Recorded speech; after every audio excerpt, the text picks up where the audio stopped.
It's that time of the year, hockey, and news is flying everywhere. That's why we've got Pierre McGuire, Kyle, and Dan.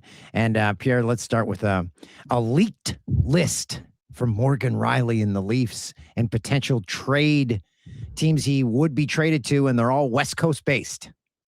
Well, because he's a West Coast guy. He's a great player with the Moose Jaw Warriors in the Western Hockey League. He's a kid from British Columbia. He's got a big pedigree back home. He's put in his time and service with the Toronto Maple Leafs. He's earned this opportunity to decide where he wants to finish his career, and I respect that wholeheartedly. So good for him. I just want to jump in here. Does that hurt or hinder a team when you're kind of put over a barrel to say, well, you got no other options, you have to make a deal with us? No, it hurts teams, but teams choose to give players these kinds of positions of power. If you don't want a player to have that kind of position of power, don't negotiate that kind of clause into a contract. I totally side on the players with this. And I've been on both sides. I've been on the management side, I've been on the coaching side, and early in my career I was on the player side. Players had no options at that point when I was playing. And I can tell you right now, to negotiate one of those types of clauses in a contract, you better make sure you're going to own that player for the rest of his career. And by the way, I know I was redundant. I said hurt and hinder. Those are the same things. I understood. Pierre, what's a realistic return for Morgan Rielly from one of these teams? Like, I mean, they're not going to break the bank by this trade, but we kind of all agree it's time for both parties to move on. What could they get in return? I think you're probably looking at either a prospect, and I'm not saying an A+ prospect, probably a B+ prospect, or probably a second or third round pick. I don't think you're looking at more than that. And at one point, Matthew Knies was the guy. Oh, this is our guy. This is the engine that drives the caboose, or whatever the saying is. And now Matthew Knies might be leaving Leafland. I don't understand all this stuff. Somebody must be really mad at him, because his name keeps getting leaked out there. I was just in Toronto, obviously, at the Hockey Hall of Fame selection committee meetings. And everywhere I went, people are like, please tell me Matthew Knies isn't being traded. And I'm like, I can't. I don't know whether he is or he isn't. I'm not going to lie to somebody on a train or at an airport in a hotel lobby. And then, I get home and all I keep hearing is the New York Rangers want Matthew Knies. And I hear it over and over and over again from hockey people. I'm like, why is Toronto doing this? And the only thing I can think of is John Chayka knew him from when he was in Arizona. And maybe John doesn't think he's that good a player. I have no idea. But John wasn't here when the initial leaks started happening, when Brad Treliving was a general manager. So I don't understand what all this is. The one thing I will say, though, and it's really important, I thought he was very pedestrian last year. I did not like his season at all. And I think part of that was because he was hurt.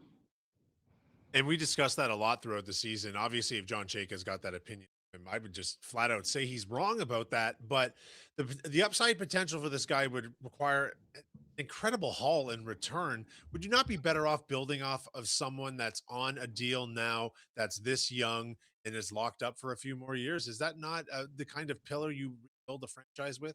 Yes, absolutely. Everything you just said, Kyle, is spot on. Here's what I don't understand. Teams spend a lot of collateral, a lot of time with scouts, and a lot of airplane miles to try to find power forwards, guys that are big like him, guys that can skate like him, guys that can play in your top six. They're very hard to find. They don't fall off trees. It's like in football, if you're an elite tight end, you are getting a lot of attention. If you are an elite middle linebacker, you are getting, because his size matters in these positions. There are very few power forwards in the league. Matthew Knies is one of them. I don't understand what's going on with this, unless they know stuff that we don't know. And that could be too. But if the Rangers are interested in him, and let's just say Toronto trades Matthew Knies to the Rangers for 5 overall. So Toronto controls 1 and they control 5. Then I think about doing it. But anything outside of that, I'm not sure I'm in love with doing anything with Matthew Knies. I'd want to keep him in Toronto. Pierre, the NHL's brain trusts are all together. I assume everyone arrives at the draft a day or two early. So drop us in there. What's it like? Because you could establish the basis for a trade while just going to get a coffee in the lobby of the hotel this week. Well, most of the business has already been done via phone and by, Zoom calls and, people meeting for instance, the Board of Governors was just meeting in New York after the Hall of Fame selection committee meeting. So I think most of that stuff has been done. It's not that hard. It's not like it used to be when we used to have everybody together in one spot. Now with the remote draft, it's a little bit different. Zoom calls play more of a role. Telephone calls play more of a role. So, I mean, back in the day, you could do a lot of hustling in the hotel lobbies. That doesn't happen as much anymore. I forgot the remote draft. Yeah. So you're telling me there's not clandestine meetings going on in shady back rooms in Buffalo, which, covers most back rooms in Buffalo? Is that a cheap shot? I'm sorry. No, that's Buffalo likes that. They want to be known for that. Dano, the best part about hanging out with Kyle is he's a big human. So if I were to back him up on this, the next time I walk in Buffalo, I'll say, "Hey, got my buddy here. Just calm down." Here, are we going to Buffalo to fight? Because I'm in. I don't care. No, but the one thing I would say is that a lot of work's been done already. That's why we've seen so many trades. And with the lack of power in the unrestricted free agency market, I think we're going to see more and more trades. This is going to be a very busy summer. I would imagine that we'll be doing lots of hits this summer with all kinds of movement with player trades. And see, and I said this to you guys before we started the show, and I mean this sincerely. So now the torch has been passed. Florida's been proactive. Ottawa's been proactive. Buffalo's been proactive. So now it begs the question: Detroit, you're on. Montreal, you're on. Toronto, you're on. Tampa, you're on. Like, the arms race has started in the Eastern Conference, and it looks like it's about to start in the Western Conference. And that's when things get dicey, once an arms race starts. Give us a percentage of Leafs taking Gavin McKenna. 99%. Okay. That's Good night, everyone. That's almost certain. Yes. What's the 1% holding them back? Maybe Matt Sundin finds out other information and he decides, you know what, we're going to take Ivar Stenberg. So assuming they do in fact take McKenna, Pierre, what is a realistic expectation for his first, say, 18 months in the league? Would we see him as a maybe dynamic duo on the power play with Austin Matthews and Nylander in season 1? Yes, I really believe that. I think that's one of the reasons why Jim Hiller was brought in, because he is dynamic on the power play. He has broken in young players on the power play when he was an assistant coach in Detroit, when he was an assistant coach in Toronto. He's done that also out in Los Angeles with LaFerriere. So, yeah, no, I could see that happening. And you don't draft Gavin McKenna to put him in the American Hockey League or leave him at Penn State. You draft Gavin McKenna 1 overall because you think he's going to play in your top 6. He's going to be an impact player. Mike Babcock introduced as the new head coach of the Edmonton Oilers. The last time we asked you about him, we said, is this a surprise he's coming back? And you relayed a story how you asked him to come on a podcast. He said, Pierre, I'm done in hockey. I'm enjoying fishing. I'm enjoying being retired. So that's what took you as a shock. Yep. In his opening news conference, there was not the new change Mike Babcock. It looked like the same Mike Babcock in his first introduction to the Edmonton media. Mike's not going to change. Mike is who he is. And maybe that's one of the reasons why Edmonton hired him. They want a guy that's going to come in and whip these guys into shape. Now, one of Mike's trusted lieutenants is a guy named Todd McClellan. Todd McClellan tried to utilize every single form of motivation to get those Edmonton Oilers star players to buy into playing team defense. They refused to do it. It's a major reason why they haven't won the Stanley Cup yet. Now, maybe they address their goaltending situation. Maybe they make their defense better. I'm bullish on DJ Smith. I worked with him in Ottawa, and I spent a lot of time with him. Trust me, a lot of time. And I like him very much as a person. I like him very much as a coach. And I think he's a great shield for Mike Babcock. I do. I truly believe that. That being said, Mike is going to have to change a little bit in terms of his persona. Doesn't mean he has to change his ideology as a coach in terms of tactics and everything else. But we'll see how it plays out. But the players asked for this. They're getting what they asked for, and we'll see how it plays out. Yeah, to your last point there, Pierre, there was allegedly a meeting with Babcock and the big guns from the Edmonton Oilers in which they sat him down and said rather directly, we need to get better. We expect you to make us better. That says a lot about the players and the personnel feeling like they have the people in place, but perhaps they've lacked the coaching angles and the coaching experience they needed to move to the next level. Or maybe they realized they needed a spanking. I We don't think judge here. I We don't think judge here that on I think TSR. that's where it is, because I can tell you right Yeah. now, I did a game between the Edmonton Oilers and the St. Louis Blues many years ago, and Todd McClellan was the coach, and he's a heck of a coach. And he was so frustrated by these guys not buying into what he was selling. And they got pile driven by St. Louis that night in St. Louis. And I remember meeting Todd after the game, and we were in a hallway, and he's like, I'm trying everything to get these guys to go, and they just won't go. And so I think these guys, as they get older, they realize they've been loyal to one another. They've left a lot of money on the table. A lot of them could have left. They've chosen to stay. That Zach Hyman committed to going there because of Connor McDavid, because of Leon Draisaitl, because it's the Edmonton Oilers brand. A lot of Ryan Nugent-Hopkins has always stayed there, first overall pick. These guys have been loyal to one another. I think they realize, no more substitute school teachers. We need the principal in here every day. And if they want the principal, they're going to get it, because trust me, Babcock is a principal. One of the most outspoken people about Babcock is Mike Commodore, and he says the big guns, they won't hear a peep from Babcock. It's going to be the third and fourth liners.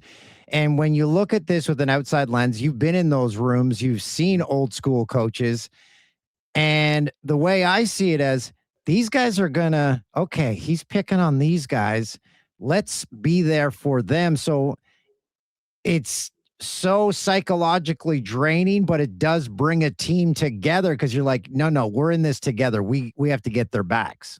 Keenan did that in 1994 with the New York Rangers, and it worked unbelievably, but that's 1994.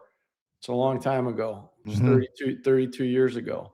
I coached against those teams. I had some really good, we beat Mike's team once in overtime. I'll never forget it. In Hartford, and the building almost came down. That's how excited our fans were. That was a murderer's row of players that Mike had on that time, but he was nasty as a tomcat with those guys. And he's lucky he had Messier, and he's lucky he had Colin Campbell, and he's lucky he had Dick Todd to help him out. And if he didn't have those guys, that thing wouldn't have worked. So that's why I brought up DJ Smith's name. I think DJ's the perfect foil for Mike Babcock in this situation. I really do.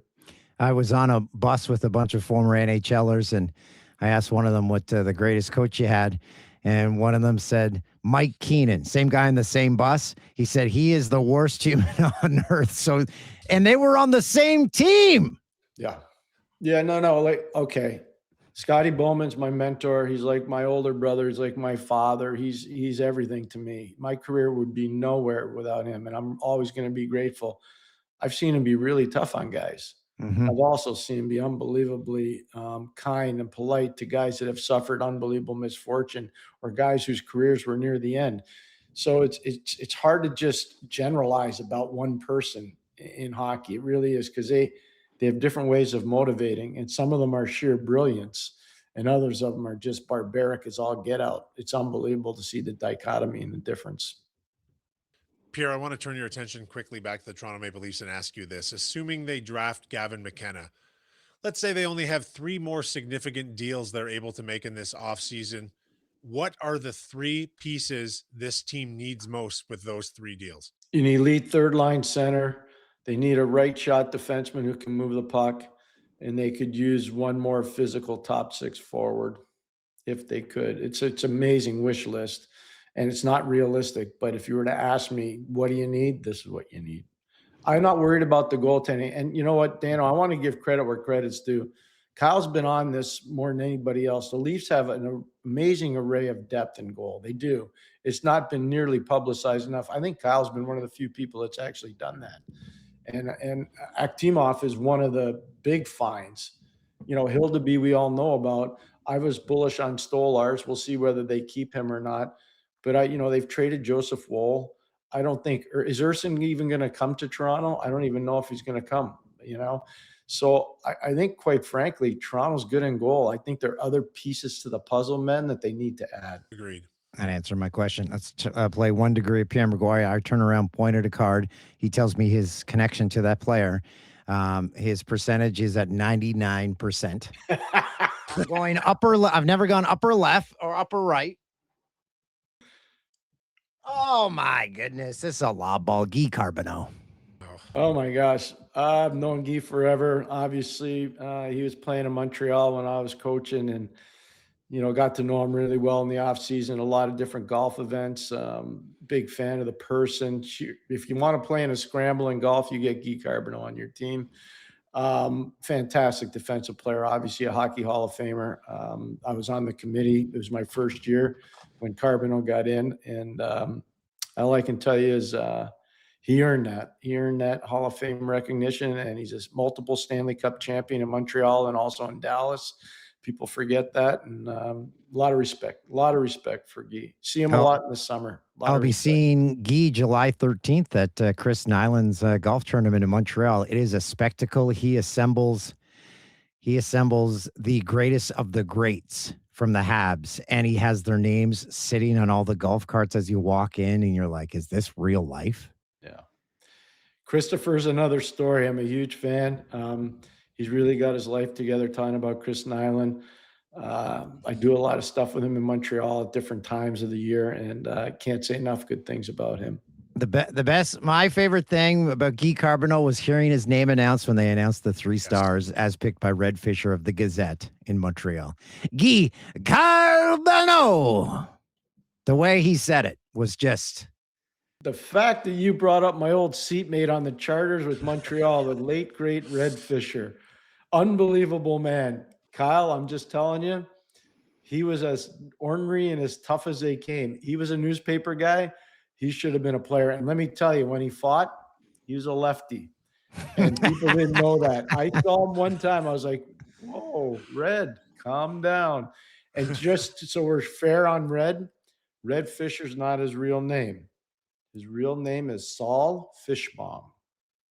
Interesting. Wow. Yep. You heard it here first. You know it's going to be a good day when you end the show with a Red Fisher story. The late, great Red. He was my seatmate on a lot of plane rides. I learned a lot from Red back in the day. Thanks, Pierre. Oh, my gosh. Kyle, Dan, great visiting with you. Thank you. Let's